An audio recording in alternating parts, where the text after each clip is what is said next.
Cardboard sculpture. In our last sculpture studio lesson, we learned how to put together pieces of cardboard to make buildings. Today, we're going to review that process, but also know that we can make other things using the cardboard shapes that are in the sculpture studio. Let's review making a building. First, you need one base and 1, 2, 3, 4 cardboard pieces, a piece of cardboard tape.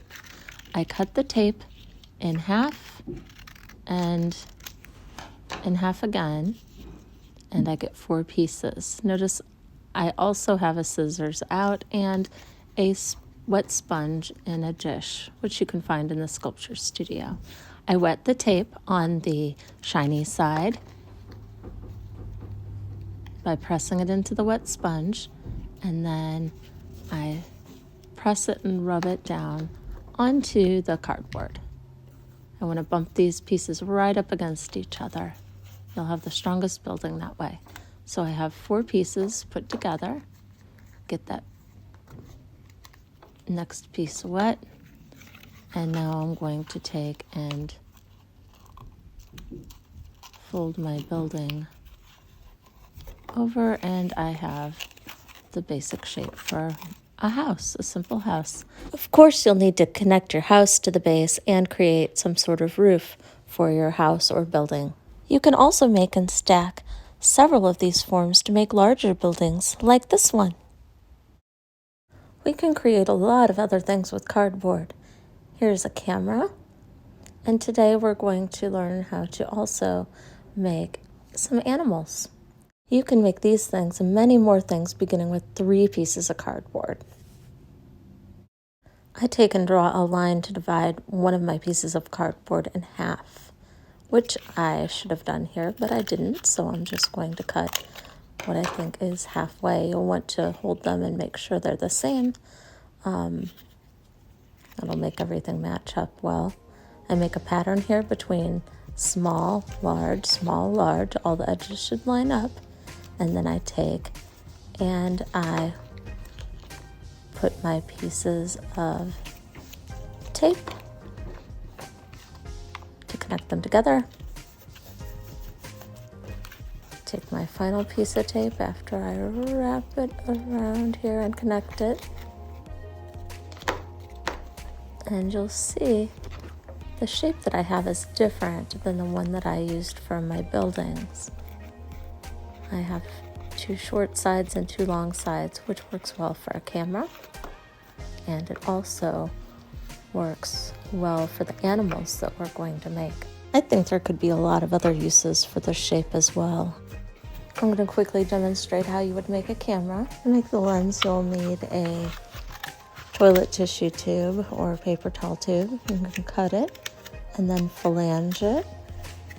Then bend all the little flange pieces out, and you'll make some smaller tabs so that you can use the paper tape to connect that on.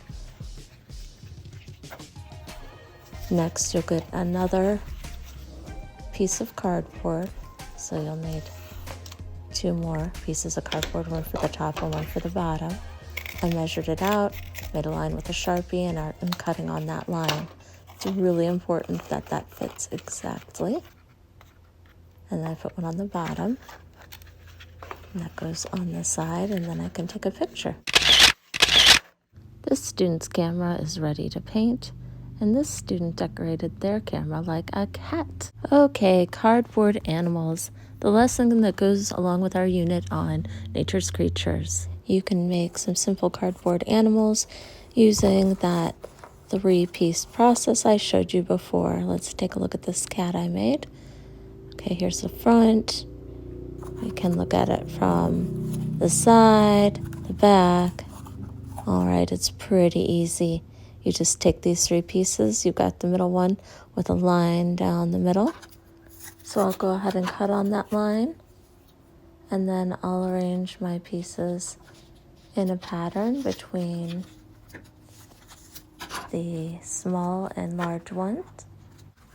Once again, I cut my paper tape into 4 pieces, and I use that to attach those pieces together, keeping them nice and close to one another.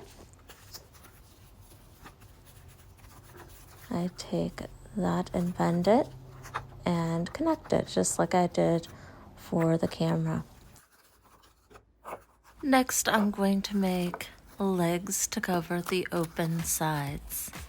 A piece of cardboard fills the open side.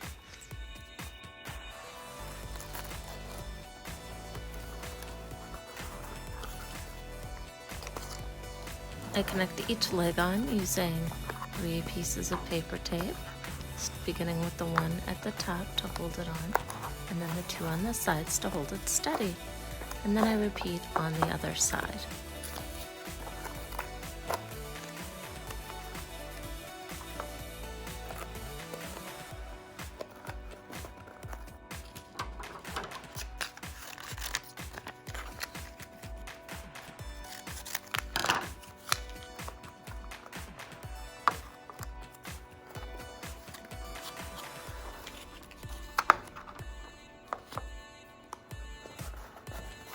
Okay, now it stands.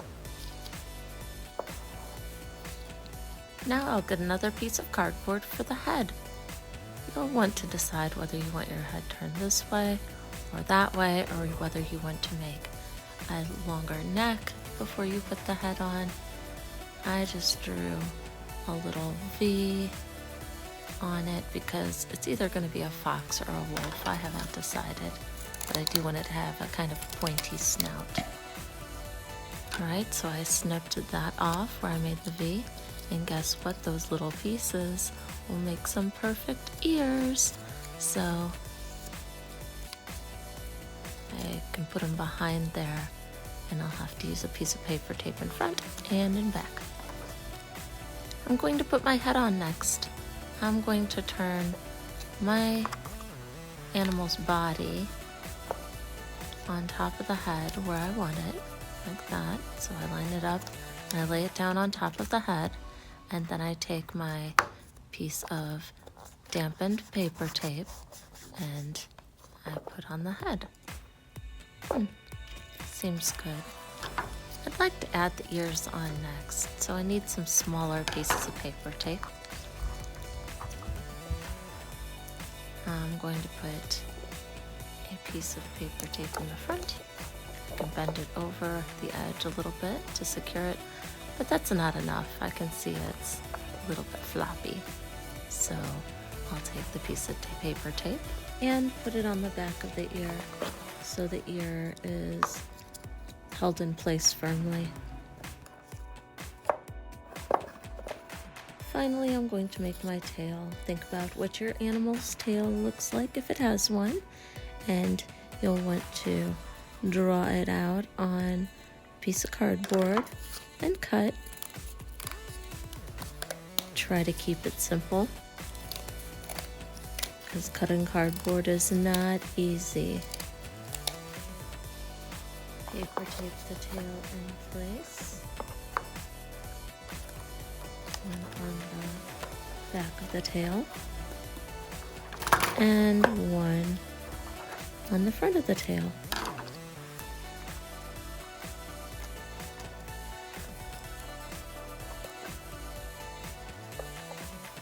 With a Sharpie, I'm going to draw the details on my animal that will help me, help guide me when I paint next week.